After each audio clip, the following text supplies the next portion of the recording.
Ladies and gentlemen, it's a great pleasure to be back again talking about something serious as opposed to the University of Cambridge, but namely the monarchy. My current work in both media terms, that's to say television, and my academic work is looking at the institution of monarchy. Now that seems, in a sense, a contradiction in terms. At least on this side of the Atlantic, monarchy, and the British monarchy in particular, tends to be seen as merely gossip column material. You know, filler for Princess Diana's studies, which I know is taken very seriously in some universities, but not Cambridge. Now, what I want to do is something very different. In the television series, I'm looking at the history of the monarchy of England, subsequently Britain, from the beginning, and I was going to say till the end, but that would slightly anticipate things. In other words, from the Anglo Saxons right up to the present day and the strange Götterdämmerung of the House of Windsor. The reason I do this is twofold.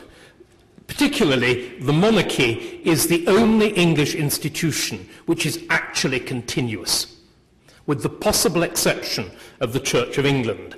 But as I shall describe later, the Church of England has achieved the nearly impossible and eradicated Christianity from the Church. So it's a very strange thing, and really, in its present tortured avatar, doesn't really have much resemblance to anything like the medieval church, or still less the Anglo-Saxon church. So the monarchy is the one continuous lens through which you can actually look at the history of England and the history of Britain. And that seems to me to be very important. The other way round, turning, as it were, the telescope round in the other direction, is that monarchy, I think, is also a universal. This is a very dangerous thing to say in a republic, and I apologize for it, but human beings seem essentially to be hardwired for monarchy. Almost all institutions are monarchical, starting very obviously with the University of Cambridge. We live under the reign of a kind of benign Catherine the Great.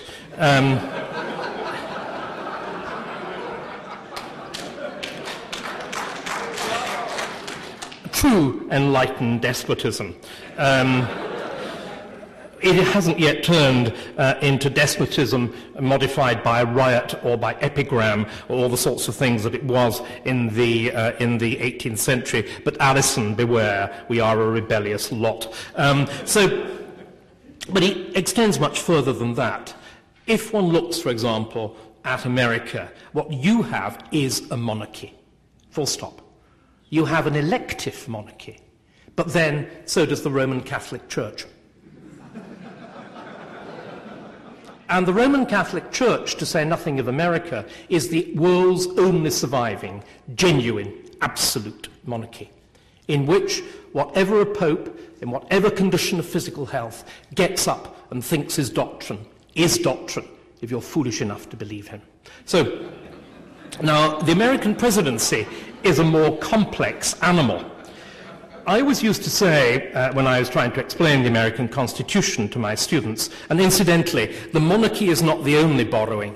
The whole structure of American federal government is closely modelled, not on that of Rome, whose fancy dress it wears, and whose architecture it invokes, and whose eagles, rather improbably, it flaunts. It is instead based on, obviously, England of the 18th century, systematized, rationalized, and crucially, eventually, democratized, which is why your history has gone in such a wildly different direction from that of England and Britain herself. But if you look, for example, at the Senate is merely an elective House of Lords.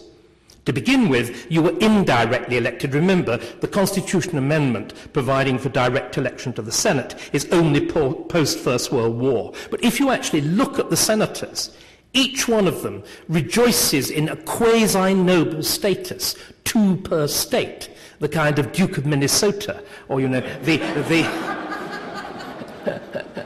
Earl of Oregon. And do they not? They have effectively life tenures. They have, like the British peerage, access to loot and pillage and reward their followers. Occasionally, one or two of them get found out, and there's a process, well, what is there? Eventually, there are processes, of course, going right up to the president itself, of impeachment, which is taken straight from the medieval English constitution. The process that Clinton narrowly escaped of trial before the Senate, with the House of Representatives acting as prosecutors. What are the House of Representatives? They are simply the Commons. Their presiding officer is called the Speaker. What is even more bizarre to American ears, the administrative officer is the person whom you cannot pronounce, the Sergeant at Arms. Now, nobody has any idea on Capitol Hill why the House is run by the Sergeant at Arms. It's simply because the Sergeant at Arms is the representative official of the is the administrative official, the disciplinary official of the Commons in England. So the President is a monarch. I used to say until Reagan was elected, he was simply George III without a wig. But then Reagan came along, and the joke fell almost as flat as his hair was bouffant. You also have a court, as all monarchs have courts. America is ruled by a cabinet chosen purely by the president. And the key officers do not sit in the cabinet. The key officers are genuine courtiers, the rogues of the night, those dark things that wander around in the backstairs of power, just as they do in Downing Street in London, where we, of course, have two monarchs. We have Queen Elizabeth II, this artificial, frail monarch, and the real monarch, King Tony I, with, of course,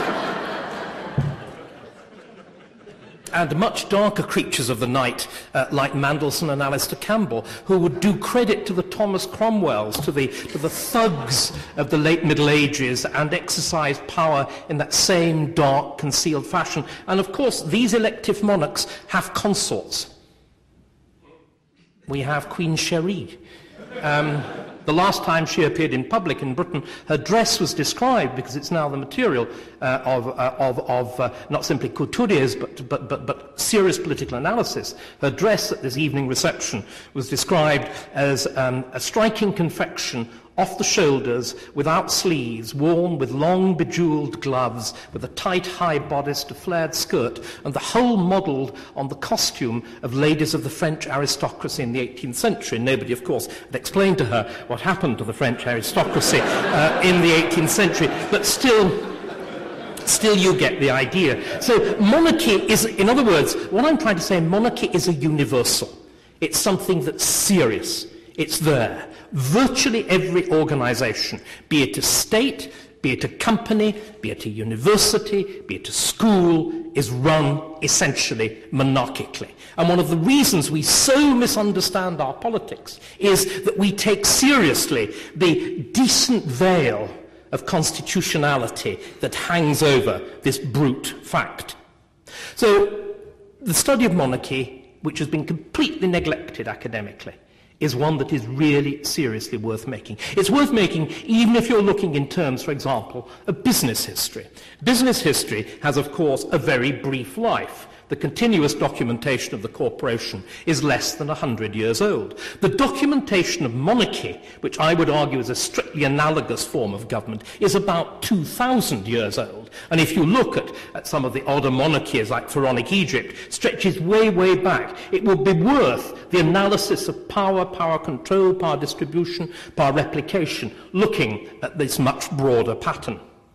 But what I want to do with you this afternoon is to come down from these airy generalizations and to look in particular at the history of what becomes the British monarchy. That's another decent constitutional fiction. The monarchy is the monarchy of England.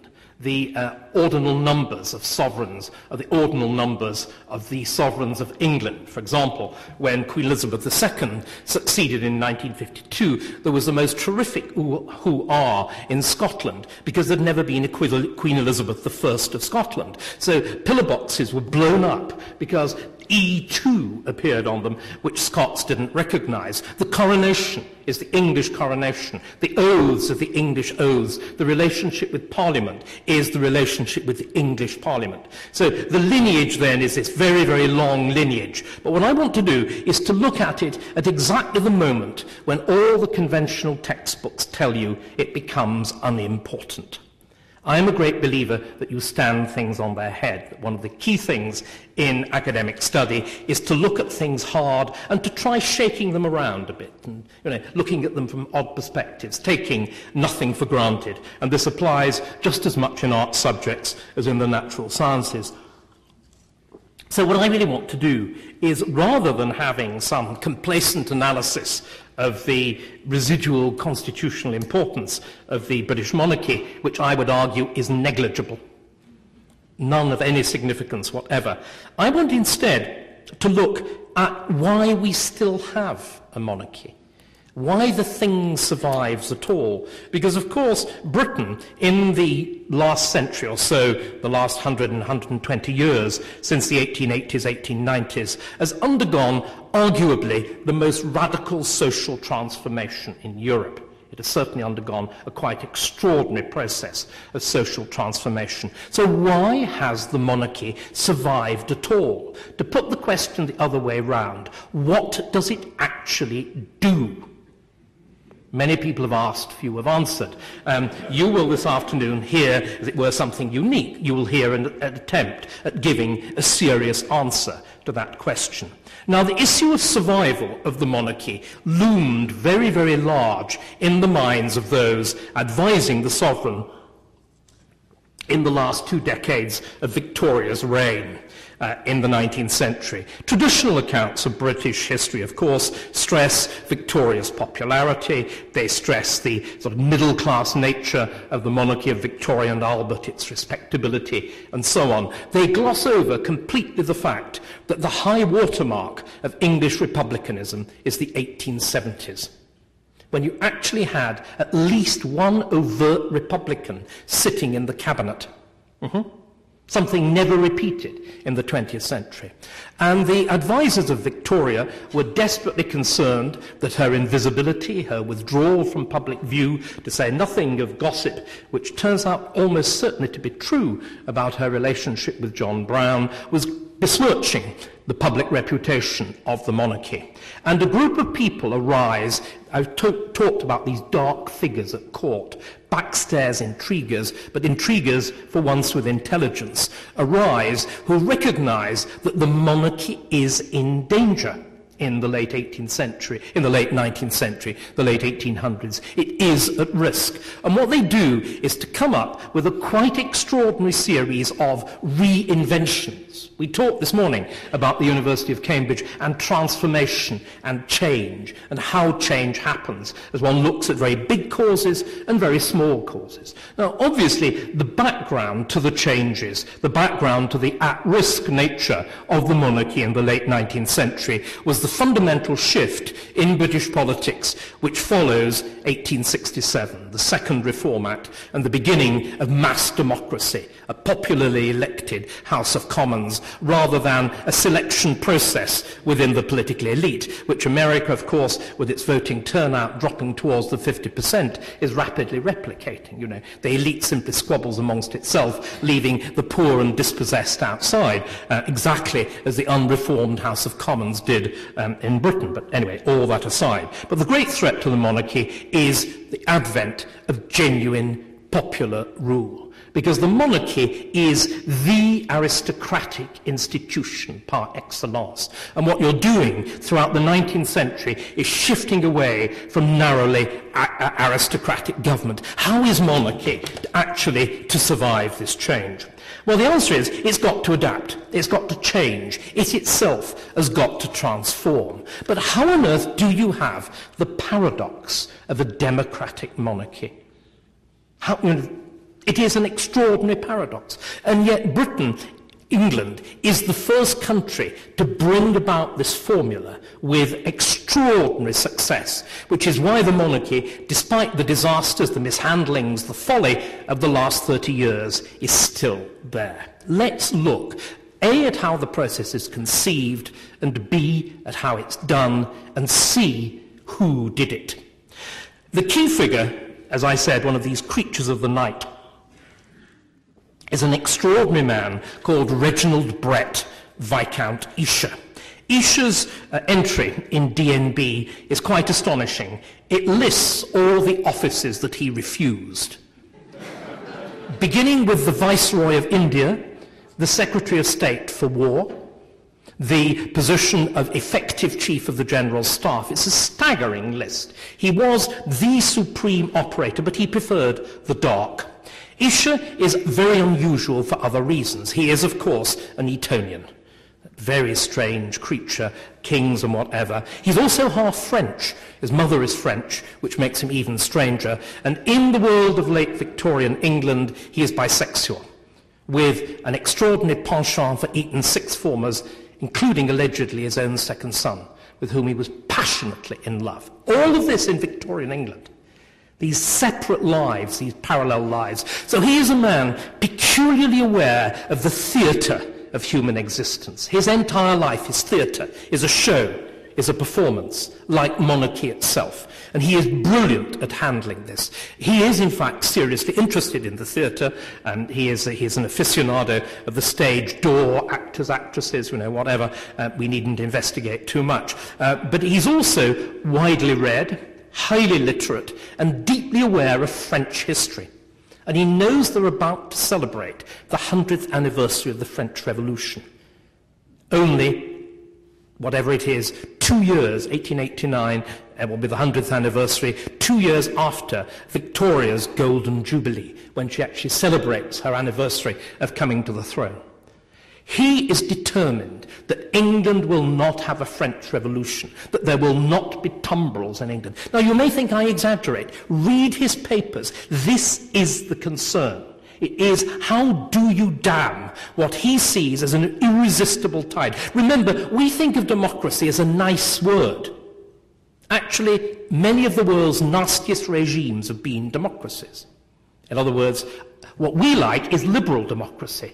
Democracy trammelled by rules, by the rule of law, by the rule of property. Most democracies aren't like that. If you look at the Greeks, if you look at Aristotle and more particularly Plato, democracy there is a defective form of government. It's essentially the rule of the poor over the rich, the majority over the minority.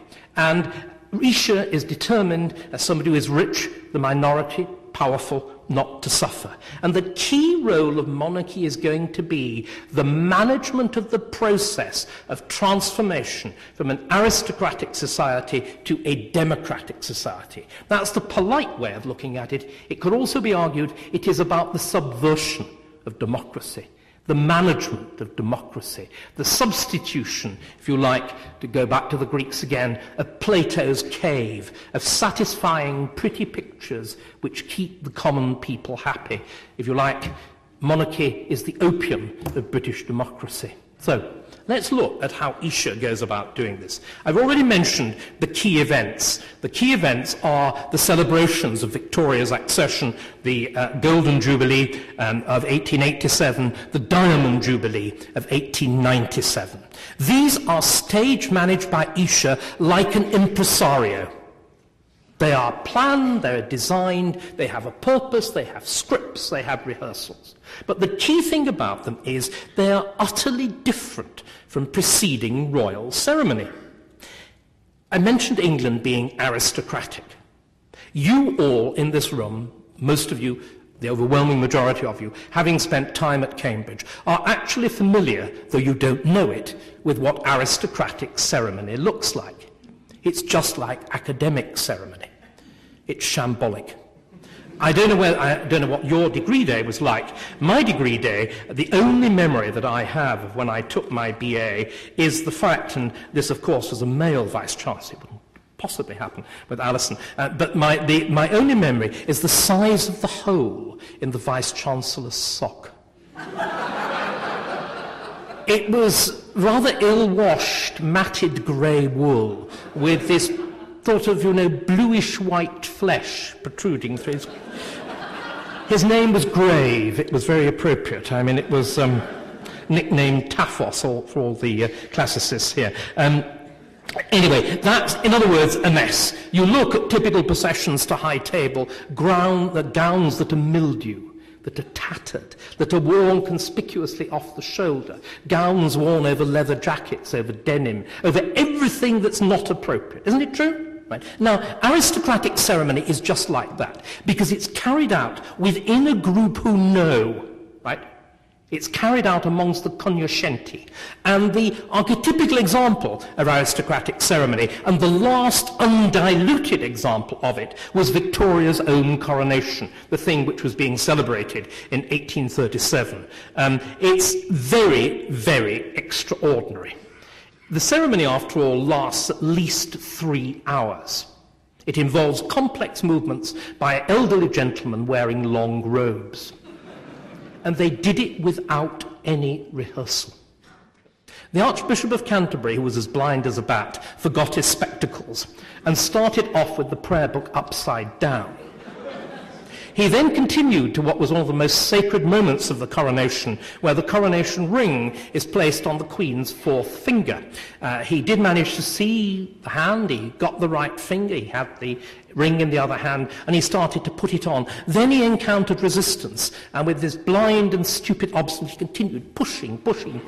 And Queen Victoria describes in her wonderful diaries and letters, it was as much as she could do not to scream at this moment of solemn ceremony as the ring was forced over one joint and the next. What had happened was they had measured her little finger rather than her 4th finger, and it took some hours of soaking in ice water and the combined tugging of ladies in waiting to get the thing off afterwards. But that wasn't the culmination of absurdity. It was at the moment of homage, when the peerage in strict order of rank, beginning with the royal dukes and ending with mere barons, go up the multitudinous steps of the throne in these long, heavy, velvet, fur-lined robes, balancing, the whole caboodle of coronets and the whole thing, to kneel in front of the monarch, place their hands, exactly what you do when you take your degree at Cambridge. You do all realise you're performing feudal homage. When you go down on your knees, you raise your hands, and the Vice-Chancellor encloses your hands in his or hers. That is feudal homage. Anyway, the peerage does this, and it came finally to the last group of the peerage, and one of the least important members of the peerage, a baron called Lord Rolle, R-O-L-L-E, Lord Rolle, or Roll. And he was very old and probably rather drunk and certainly blind. And as he came to mount the steps, he got to the penultimate step and then fell and rolled down the steps of the throne. Not to be defeated, he got up again, rushed up, and to immense cheers slipped again and rolled back. By this time, the congregation, it's not quite right, the word, the audience was wild with enthusiasm, and he made a third attempt and was about to fall back when the Queen leaned forward and the maids leaned forward and everybody else caught him, and he just about got through it. And bemused foreigners were told afterwards that this was in fact an ancient ritual, that it's called the invention of tradition, that the barony of Roll was held by the service of rolling down the throne. You think I'm inventing it? It's not. It is absolutely true. Now, why can you get away with this? In the same way you can get away with dons in mildewed and tattered gowns, because everyone's in the know. But what happens when the great unwashed are admitted? When you turn royal ceremony inside out. So instead of it taking place within the abbey, which was sealed off, to which it was entry only by ticket holders, to which the common folk were not admitted, you turn ceremony round and you deliberately make it a performance for the new masters of the nation, the common people. Suddenly, you can't have mistakes. These people are used to performance. These are the days of the late Victorian, the Edwardian theatre of varieties, the direct ancestor of Hollywood spectacular. They know what a good show looks like. So you've got to put on a good show. And if you look at Victoria's Jubilees, to a lesser extent, the first of 1887, but dramatically for the second, the Diamond Jubilee of 1897, these are modern British ceremonies. So suddenly, this is the ceremony that we Brits do so well. There are lots of soldiers in impossibly tight jackets. By the way, the regiments competed to how tight their bottoms were and how much they stuck out, all marching up and down, beautifully to time, perfectly played music, everybody doing the right thing. If it looks like Ruritania, it's because it is. If it looks like a Cecil B. DeMille spectacular, it is because it's a direct ancestor. It is a popular performance, and it works brilliantly. It makes a monarchy a public show, a spectacle. What in the 1920s, when they'd actually got used to Hollywood spectacular, led to the fact that the British royals were labelled the only true film stars that we've got. It's performance, it's stardom, it's celebrity. Now that represented a huge shift in the public perception of the monarchy, and you can see the sequence. You have, first of all, the beginnings of democracy. Then you've actually got to alter the monarchy as performance, no longer to an aristocratic coterie, but to a much wider audience, and a less understanding and an infinitely less tolerant one. But in fact, democracy, the beginning of the mass electorate, was something that was relatively easily surmounted. There came, a few years later, a much more radical challenge. The great year of transformation, we were talking about actual years this morning, the great year of actual transformation of the British monarchy is 1917. Right, the year of the Russian Revolution. It is the year when monarchy throughout Europe tottered and most of them began an inevitable fall that swept away the three great empires of Russia, Germany, of Austria, and cut a swathe through the remaining crowned heads, but not the British. The British reaction to 1917 is fascinating.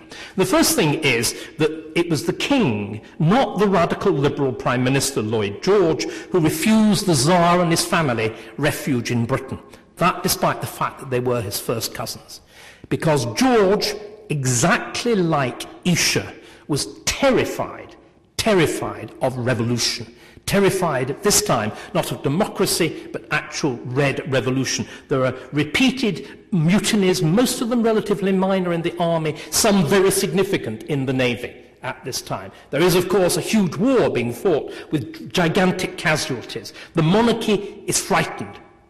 And the response is not simply fear, the refusal to admit Nicholas and Alexandra. It is also, really surprisingly, reinvention.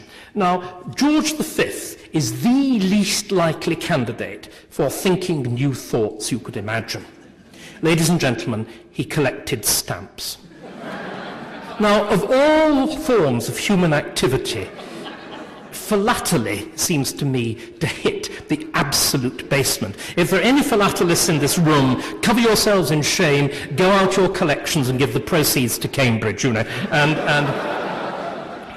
and you will re-enter the human race. But he not only, George V not only collects stamps, he is obsessed with meteorology. The first thing he does every morning is to measure the temperature and note the wind direction in this monstrously tedious diary of his, written on lined paper and in an extraordinary round hand. But George is in fact extraordinarily shrewd.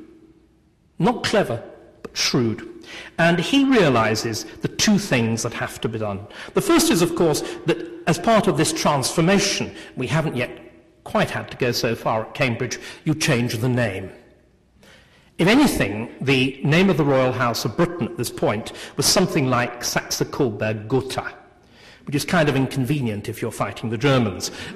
So what you do is you literally repackage the thing, you rename it, and they did it in a completely modern fashion. They market-tested alternatives. And the one they come up with, of course, finally, Windsor, is just so good. It's a little touch of Shakespeare. Merry Wives of Windsor and all the rest of it. It's a very large touch of medieval myth, romance, chivalry, with the Garter, whose headquarters are at Windsor. And then finally, I think it was already associated with, sort of woods of Windsor, sweet smells, touches of lavender, that faint sense of the English countryside, all carefully packaged up for Americans. It is a brilliant choice of name, and that's the thing that people traditionally focus on, of the changes of 1917. But that seems to me to be, although it's important, it's only, as it were, the outer wrapping. The change at the core, the thing which is so crucial, and it will not surprise any anthropologists in the room, is in marriage customs. Marriage customs are absolutely central to understanding strange tribes like royals. And up to that point, the rules of the marriage of the British monarchy have been governed by two factors. The first, following the Glorious Revolution of 1688-89, in which there had been another extraordinary change. Up to that point, from the Reformation, in other words, from Henry VIII to William and Mary, every new monarch had changed the religion of the country. Until finally people got a bit fed up with this and thought it would be much more logical if instead the monarch had to change his religion to suit that of the country. It would make things much easier. So you introduce the rule that no Roman Catholic can be either sovereign or indeed can marry a sovereign of Britain. And that means then the first rule is a kind of endogamous rule. You've got to marry within the group of European Protestants. The second rule is also endogamous, but comes from a different culture. From the beginning of the 18th century, hence the Saxe-Coburg-Gotha business, the British monarch is in fact a German prince. And German aristocracy had much, much stricter rules than the English aristocracy. They practiced what the French call dérogeance. That is to say, if you marry outside your own social rank, it is not a full marriage, it's a morganatic marriage, and your children cannot inherit. So not only does a British monarch have to marry a Protestant, you have to marry a serene highness. The trouble is, because rather few German princely families are Protestant, you will find yourself usually that you've got 1.5 women that a royal prince can marry, and half of them are mad. It is very, very difficult, which is why certain deeply obscure dynasties like Teck constantly crop up in the marriage pattern. Now, the problem with these marriages is, of course, that they are effectively arranged marriages. There's as much arranged as Indian or Pakistani typical marriages nowadays. You can't pretend that they're love affairs. Sometimes they change into a love affair, like Victoria and Albert, but you can't really present them like that. What, in fact, George does in 1917 is something staggering. He says, from this moment, and he actually notes it in his diary, in that strange schoolboy round handwriting between the stamps and the weather and the temperature and the fact that the weather was unseasonably cold. I mean, all of it's there on the page. He says, this is so much like the Diary of Adrian Mole. This was an historic day, he says, because today I published an order in council that my children could marry English men and English women. Now, that changes everything. In other words, they can marry subjects.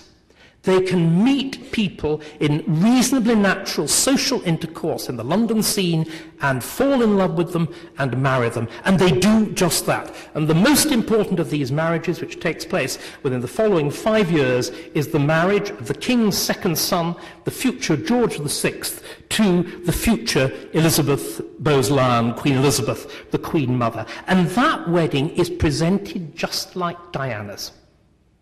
There are the new popular press with the new easy availability of photography, new women's magazines. You have shots of the interior of the house in Piccadilly. You've got shots of the house in which she was brought up. You've got interviews with her nanny. You've got reports on what the trousseau will be like. You've got gossip from her friends. And the whole thing is blown up into a national love affair.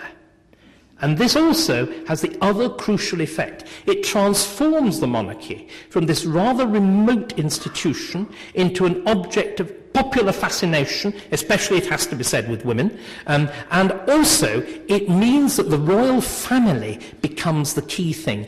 The British monarchy becomes the royal family, and the royal family becomes the great British royal family, the symbol of unity. Now, why do I say that? Because, remember, these are dim and distant days. Divorce, which I'll return to in a moment, wasn't heard of. It was infinitely rare. And the one thing that everybody, of whatever class, particularly not the upper class, who had a bad record even then and could afford the immensely elaborate processes of divorce, but what the monarchy, the middle class, and the modest working class could agree on was the importance of marriage. It was a cement, it was a unifier. And the British monarchy survives and thrives now, not as the apex of the social pyramid, not as a glittering aristocratic institution, but as a representative sort of ersatz middle-class family.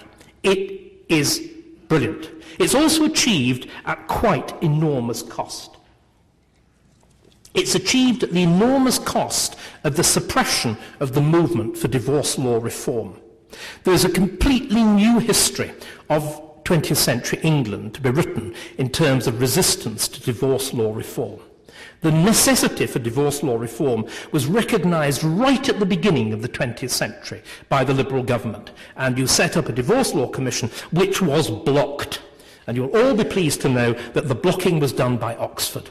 It was done by a phalanx of clergy and canon lawyers from All Souls, centring round Anson, who was the warden of All Souls, and the future Archbishop of Canterbury, Cosmo Gordon Lang, and they block divorce law reform. And the key thing to understand is that the monarchy not only becomes the representative of the great British family, it becomes the centre of a new kind of national religion. The national religion is, of course, centred on the Church of England. Now, I made abusive remarks about the absence of Christianity in the Church of England. But if you go into an old-fashioned Church of England, up towards the altar, indeed if there is an altar, you will be struck by the almost complete absence of Christian symbols and the omnipresence of Union Jacks and regimental flags. What the English are doing there is worshipping themselves. And Westminster Abbey, of course, is the national shrine, but it's not filled with saints. Heaven's sake, Isaac Newton's there. It's filled with the great. It's filled with the secular great. In other words, this is Shinto. This is worship of the national spirits. English Shinto. It's the worship of national spirits through the King Emperor, who is the centerpiece of this. But it also has a single article of faith. It's not, love the Lord thy God, love thy neighbour as thyself. It is, thou shalt not get divorced. There is a single moral test, which is avoiding divorce. And the monarchy is deployed staggeringly effectively as the institution that keeps this together. And a whole series of other features of national life, the Church of England is one of them, the new BBC is another. Reith is the key figure along with Cosmo Gordon Lang, and fascinatingly enough, they're both Anglicised Scots, the most dangerous breed that exists, as we see from our present government. And Reith imposes this test brutally within the BBC. The chief engineer is forced to resign because he gets divorced. And, of course, well known is the fact you can't be presented at court if you're divorced, you can't go into the Royal Enclosure at Ascot if you're divorced, you can't enter into society if you're divorced. And Lang deploys this absolutely brutally. The fascinating thing, of course, is that Lang is gay. The official lives have changed. There's been this transformation in our understanding of sexuality since the 1960s. But if you look at Lang's official life, published shortly after his death in, I think, 1946, it describes two scenes that I'd like to have in your mind of this great bastion of family morality. The first is the moment when he is inculcated into the Church of England at the Cuddesdon, the Oxford training, it all goes back to it. Anyway, the Oxford Training College for Church of England clergy, coming from a background of the Scottish manse. He wasn't, of course, used to seeing clergy in cassocks, and he enters the the dining room, where the assembled postulants and the man in charge, the Bishop of Lincoln, are all seated at dinner in cassocks. And he's clearly very nervous. He is seated next to the Bishop of Lincoln, in charge of all of this, and the Bishop of Lincoln, who's a kindly soul, recognizes the young man's anxiety, and I am now quoting from the official life. Firmly grasping his thigh, the bishop said to the young Lang, "Young man, I see you are disturbed by the company, but don't worry. These young men are not as holy as they look, and I, squeezing harder, am the naughtiest of them all." The scenes at the back of the archiepiscopal rolls, which were again quite extraordinary, as the Archbishop, after a major speech or major sermon, would settle, it is described, giggling and relaxing in the company of his two favourite chaplains on the back seats. Quite extraordinary. But this man is the orchestrator of the family monarchy. He creates the coronation, particularly the coronation of George VI, as the grandest, most formal show. In comparison with the coronation of Victoria, it has 11 rehearsals. It is infinitely polished. But why is George VI the second son on the throne at all? Because of divorce. That is to say, his elder brother, Prince David, the man who briefly reigns as Edward VIII, wanted to marry a twice-divorced American. The only sin that was worse than being American was being divorced, and the only sin that was worse than those two was being twice-divorced Mrs. Simpson. Now, everybody thinks that there is some rule which says that a British monarch cannot be divorced or marry a divorcee. There is no such rule. It was simply this tremendous orchestration of the monarchy into the defence of middle-class morality. That's the only reason that the abdication crisis happens. And of course the result of the abdication crisis is that you put on the throne the most model couple of all, George VI and Queen Elizabeth, the Queen Mother. It works brilliantly. It works brilliantly when they're succeeded by Queen Elizabeth II, who begins her reign by saying, it's interesting, she doesn't say she wants to continue this 1500-year tradition of the British monarchy. She's no interest in history at all. When I took her around an exhibition of her great ancestor, Queen Elizabeth I, the only thing she could do when she stood in front of a picture of Queen Elizabeth was to summon Philip and say, "Isn't that mine?" It was like half the things in the exhibition, but still. So it's a housekeeping view of history. Elizabeth's view of history was simple. She said she wanted to be like her father, George VI, and her grandfather, George V. And she was, until the disaster of Diana. Until the moment at which the idea of the monarchy as the defence against divorce, the monarchy as the protector of the family, exploded. But of course, the British family had already gone. We'd embraced the American ideal of divorce too. We have this problem then. The monarchy which survived and thrived, adapting itself to democracy and becoming the representative institution through representing the British family, suddenly, at the end of the 20th century, found itself robbed of a role. Nothing to do, nothing for it to stand for. And the only reason that it survives now is arguably the most important force in human nature, in the same way it's the most important force in physics, inertia. Thank you.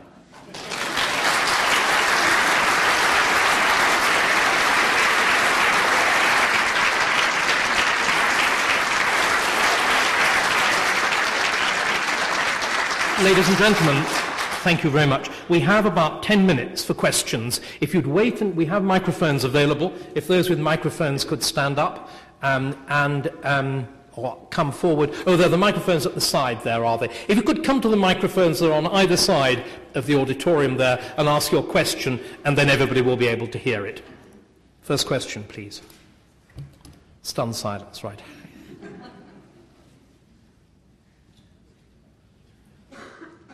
So the microphone is just by you. My understanding was the most important principle in physics is entropy, which is constant change. It shows that I'm a historian and not a physicist, right? But in general, what do you see for the monarchy in the next 20 years? I think it's impossible to predict the future because I am a historian, and historians are not very good at doing that. The monarchy survives at the moment because all alternatives are even worse. If you look at the prospect of President Tony Blair, the most ardent Republican in Britain instantly is converted to, a brown-noser of the House of Windsor. And if New Labour had retained the kind of popularity which it had in '97, I think the future of the monarchy would look very dim. But at the moment, even Charles, will probably survive. It'll be difficult. For it genuinely to survive, what you will have to do is to find a new purpose. But remember, and again, this is something I think that Americans don't often register, more than half European countries, Western European countries, are monarchies, including many of the most democratic and prosperous. France, of course, is a republic and a catastrophic one. Just look at the number of French constitutions. This is going back to your point about constant change. Five republics, 2 monarchies and 2 empires. Extraordinary. Arguably 3 monarchies, because Charles X is so different from Louis XVIII and then the Monarchy de Juillet of Louis Philippe. But the really successful European countries, the Netherlands, Sweden, now Spain, and so on, they are all monarchies. But in all of those countries, it's very easy to identify what the monarchy does in exactly the same way that it was easy to identify what the British monarchy did for most of the 20th century. In Spain, the monarchy is the emblem of renewed democracy. In the Netherlands, it is the key emblem of passionate small nation nationalism. If you look at the Dutch football team, it does not wear the national colours. It wears orange, the colours of the House of Orange, exactly. The same is true in Sweden, where it looked as though the monarchy was going to disappear in the 1970s. The monarchy in the Swedish constitution survives by a single word. There's one word in the Swedish constitution. It was deliberately designed so that the monarchy could be amputated with the least problem. The most interesting example is Belgium, where apart from Catholicism, chocolates and child abuse, the only true Belgian institution is the monarchy. Otherwise, the country is totally split down the middle between the Wallons, the French speakers, and the Flemings. So the monarchy is Belgium. Now, none of this was true before 1946-47. So that's the period where you get Farouk of Egypt saying, soon there will only be 5 kings in the world, 4 in a pack of cards and the King of England. The British monarchy had been unique in this process of adaptation. Now it's been taken over. And unfortunately, there's nobody in Buckingham Palace with the brains of Reginald Brett or Cosmo Gordon Lang. There really isn't. Sir, could you go to the microphone? Was Princess Diana assassinated? And if not, why not? I think that's the best question I've ever had, yes.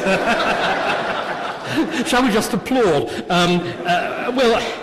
Maybe the British Secret Service sensibly felt she was doing such a good job of self-destruction. They would have, given her a little bit of rope to hang herself, and instead an alternative method occurred. No, of course she wasn't.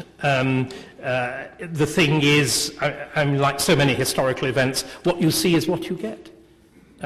But her behaviour, of course, was completely destroying her popularity, at least on the other side of the Atlantic.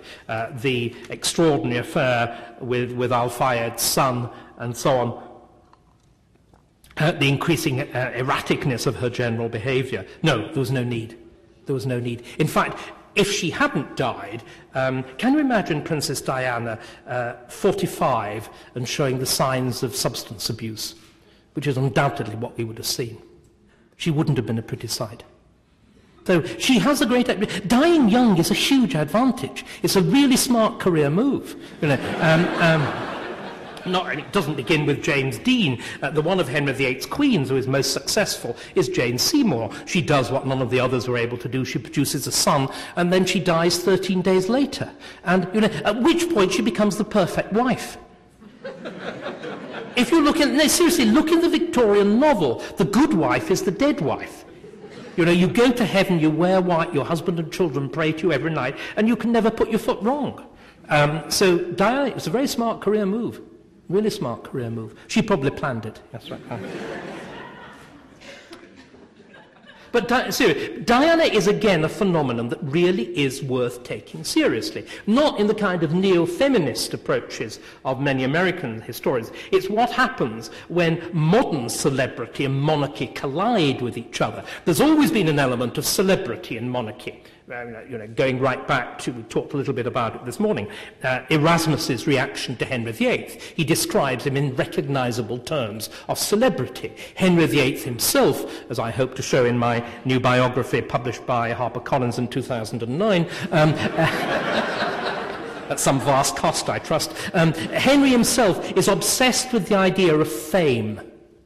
But the problem is, modern celebrity is something very different. Modern celebrity is about a kind of intestinal exposure, a turning of the human being inside out, and its natural conclusion is death. Or flirtation, you know, like Elizabeth Taylor, a long-delayed flirtation with death.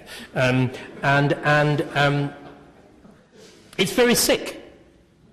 And that's not what you want from a public institution. I think we've time for just one last question. Yes, certainly. The gentleman who's actually about to hog the microphone. Yes, sir. Yes, sir. Where did Harry get that disgusting shirt? And should he have been allowed to go to Sandhurst under those circumstances, without some sort of delay at least? We're referring, of course, to the Nazi fancy dress that the young prince was stupid enough to wear. I think there's something very important to remember. Harry is a second son. Second sons are expected to behave badly. They have no other function. They're there to provide a kind of entertainment. It was monstrous that he wore it. It reflected no good whatever on Eton, that a young man would be so idiotic to do that. But he's a not very bright 18-year-old, subject to this hideous light of publicity. A future artillery officer, no doubt. I think you'll do very well in the army. The army, unlike Cambridge, is very good at taking really bad material and knocking it into shape. And it does it very successfully. Ladies and gentlemen, thank you very much.